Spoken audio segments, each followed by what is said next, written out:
9 აპრილის ტრაგედიიდან 37 წელი გავიდა. საქართველოს დამოუკიდებლობის აღდგენის დღიდან 35 წელი. რუსთაველის გამზირზე საქართველოს პარლამენტთან მდებარე მემორიალთან 9 აპრილს დაღუპულთა პატივის მისაგებად დილიდან ხალხმრავლობა იყო. 9 აპრილს დაღუპულთა სულის მოსახსენიებელი პანაშვიდის საპატრიარქო ტახტის მოსახდრემ სენატისა და ჩხოროწყუს მიტროპოლიტმა შიომ გადაიხადა. თანამსახურებდნენ საპატრიარქოს საზოგადოებასთან ურთიერთობის სამსახურის ხელმძღვანელი დეკანოზი ანდრია ჯაღმაიძე, მისი მოადგილე დეკანოზი გურამ ჭარელაშვილი, ქვაშვეთის წმინდა გიორგის სახელობის ტაძრის წინამძღვარი დეკანოზი მიქაელ ფოფხაძე და სხვა სასულიერო პირები. ღვთისმსახურების დასრულების შემდეგ 9 აპრილის მემორიალთან შეკრებილებს ქადაგებით მიმართა საპატრიარქო ტახტის მოსახდრემ სენაკისა და ჩხოროწყუს მიტროპოლიტმა შიომ. სახელითა მამისათა და ძისათა და სულისა წმინდისათა, ძვირფასო მამებო, ძმებო და დებო, დღეს ჩვენ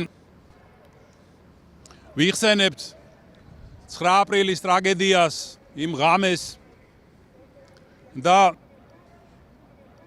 გვეუფლება წუხარების გრძნობაც, მაგრამ ამავე დროს სიხარულიც, ერთიანობის და ეროვნული სულის განცდის გამო, რომელიც გამოვლინდა იმ საოცარ დღეებში და დღესაც დადასტურდა, რომ ჩვენს ქვეყანაში და ერში უხვად არის ეს მუხტი და სული, რაც ვნახეთ ჩვენ მისი უწმინდესობის და უნეტარესობის გარდაცვალების შემდგომ დღეებში. აი ჩვენ ახლა პანაშვიდში მოვიხსენიეთ, როგორც 9 აპრილს დაღუპული ადამიანების სულები, ასევე სრულიად საქართველოს კათოლიკოს პატრიარქ ილია მეორის სულიც. განსხვავებული იყო მათი ცხოვრება და მათი ღვაწლი და მათი აღსასრული. მაგრამ მისმა უწმინდესობამ მთელი სიცოცხლე მიუძღვნა ღვთისადმი, სამშობლოსადმი, ადამიანისადმი მსახურებას. და 9 აპრილს დაღუპული ჩვენი ძმები და დები გარდაიცვალნენ სამშობლოსთვის, თავი შესწირეს, თავი დასდეს სამშობლოსთვის. და აი დღეს ჩვენ ვფიქრობთ ამ დღის მნიშვნელობაზე, ჩვენს ქვეყანაზე, საქართველოს მომავალზე, მის დამოუკიდებლობაზე, თავისუფლებაზე. და ვფიქრობთ იმაზე, თუ რა დიდი წვლილი შეიტანეს, როგორც კათოლიკოს პატრიარქმა ილია მეორემ, ისევე 9 აპრილს დაღუპულმა ჩვენმა ძმებმა და დებმა საქართველოს დამოუკიდებლობის მოპოვების საქმეში უდიდესი წვლილი შეიტანეს. მაგრამ დამოუკიდებლობის მოპოვებას სჭირდება შენარჩუნება და განვითარება. და ამისთვის არ არის საკმარისი მხოლოდ გარეგნული პირობები იყოს, რომ გქონდეს მხოლოდ პოლიტიკური დამოუკიდებლობა. ამისთვის ასევე ძალიან მნიშვნელოვანია, რომ ჩვენს მოქალაქეებს ჰქონდეს პიროვნული თავისუფლება მოპოვებული, როგორც შინაგანი თვისება. იმიტომ რომ ვიმეორებ, ეს თვისება თუ არ გვექნება ჩვენ, მხოლოდ გარეგნულად მოპოვებული თავისუფლება არ არის საკმარისი ჯერ. და უნდა გვესმოდეს, რა არის თავისუფლება ნამდვილი, რომელიც საწინდარი იქნება ჩვენი ქვეყნის გადარჩენის. რომ ეს არ არის მხოლოდ ის, რომ აკეთო რაც მოგესურვება და რაც გინდა. არამედ ეს არის შეგეძლოს მართო შენი თავი. რომ აკეთო ის, რაც მართებულია და საჭიროა.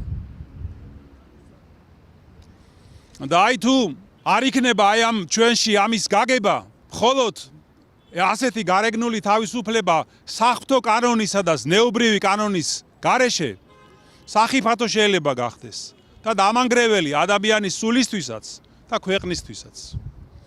ასე რომ აი ძვირფასო ძმებო და დებო, თუ ჩვენ გსურს რომ შევინარჩუნოთ და განვავითაროთ ჩვენი თავისუფლება, პირველ რიგში უნდა სულიერად ვიშრომოთ.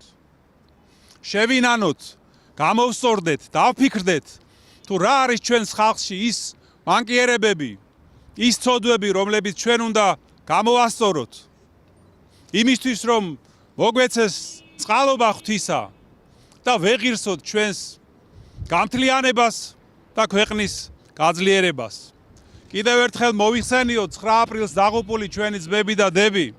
ღმერთმა აცხოვნოს მათი სულები და ღმერთმა დალოცოს, გაამთლიანოს და გადაარჩინოს საქართველო. ამინ. ჩვენთან არის ღმერთი.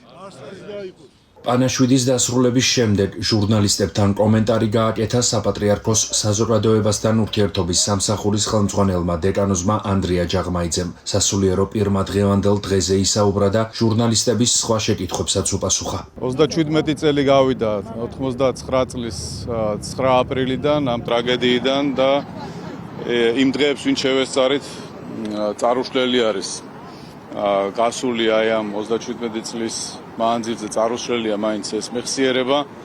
ჩვენ გვახსოვს ეს დღეები, უდიდესი ტრაგედია ერთის მხრივ და მეორეს მხრივ გაერთიანებული ერი, ერთმანეთის მანუგეშებელი ხალხი და ჭირისუფალი ერთმანეთისა.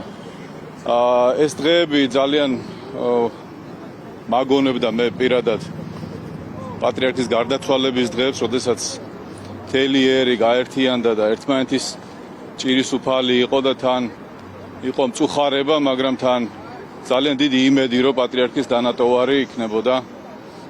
ძალიან ეს მიზნები პატრიარქის მიერ დაწყებული იქნებოდა მიღწეული ერთობით და სიყვარულით. დღეს პანაშვიდზე მოვიხსენიეთ გარდაცვლილების სულები, რომლებიც 37 წლის წინ 9 აპრილს ტრაგიკულად გარდაიცვალნენ და ასევე კათოლიკოს პატრიარქის სული. დღეს არის დიდი ხუთშაბათი და ეს ლოცვითი დღეები კვლავ ჩვენ განგვაწყობს ლოცვისთვის და იმ სიღრმის გააზრებისთვის, რასაც ნიშნავს დღევანდელი დღე და ასევე წინ გვაქვს აღდგომამდე კიდე მსახურებები და მნიშვნელოვანი დღეები, რომელიც ქრისტიანმა უნდა გაიაზროს, ასე რომ თავარი ყურადღება ამაზე გვაქვს ახლა ეკლესიას. მამაძე, დღეს აქ პატიმრობის ოჯახის წევრები თქვენ არაერთხელ თქვით, რომ ყობახიძეს ხოვეთ მათი შეწყალება, განთავისუფლება.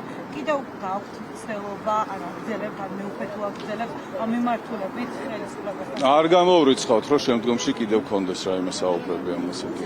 ეხლა უბრალოდ გესმით, ესეთი დღეებია, წინ გვაქვს სინოდი ჩასატარებელი, წინ არის გაფართოებული კრება ჩასატარებელი, ამიტომ ძალიან დიდი რესურსი მიაქვს ამისთვის ზადების, ამიტომ ეხლა ზუსტად ვერ გეტყვით. ამან კითხოთ შეიძლება მაშინ როდესაც შეთანხმება არსებობდა ჩვენ ამბიონიდან ვიგულეთ მე უკვე საბაგიგი ბერიას მხრიდან ქადაგების კრიტიკა ამასთან დაკავშირებით რა შეგიძლიათ თქვენ გითხრათ ეს არის თორემ მე ერთი რამ მინდა გითხრათ რომ ვინც იცნობს მეუფე საბას მას არ გაუკვირდება რომ მისი სიტყვა არის მკაფიო მისი სიტყვა არის ფაქტებზე და სიმართლეზე დაფუძნებული თუმცა მე არ მინდა შეფასებებში შევიდე იმიტომ რომ ეს დღეებია და მაინც ყურადღება გვაქვს ლოცვაზე, მსახურებაზე, ერთობაზე.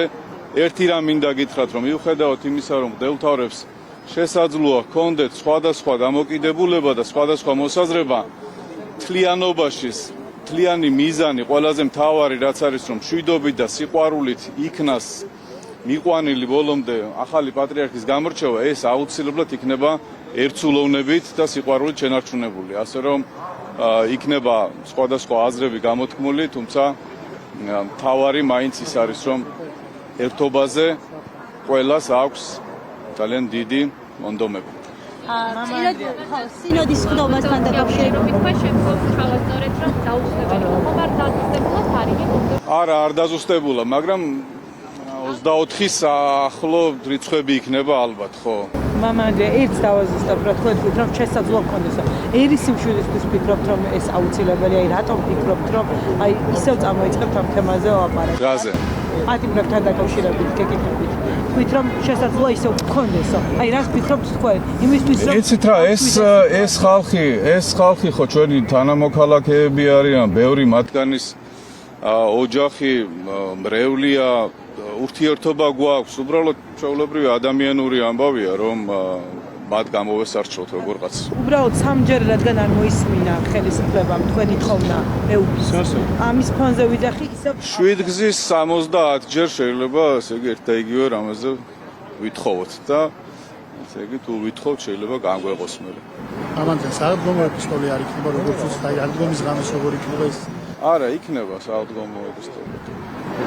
მოსაყრე დაძერს ხო მეუღეში სავარაუდოდ მოსაყდრის ეპისტოლე იქნება. შეგახსენებთ, რომ 1989 წლის 9 აპრილს ქვეყნის დამოუკიდებლობის მოთხოვნით გამართული მშვიდობიანი დემონსტრაცია საბჭოთა არმიამ სასტიკად დაარბია. რუსთაველის გამზირზე დაატრიალებულ სისხლიან ტრაგედიას 21 ადამიანის სიცოცხლე შეეწირა და ათასობით მოქალაქე დაშავდა. მოგვიანებით 1991 წლის 9 აპრილს მაშინდელმა უზენაესმა საბჭომ საქართველოს სახელმწიფოებრივი დამოუკიდებლობის აღდგენა გამოაცხადა.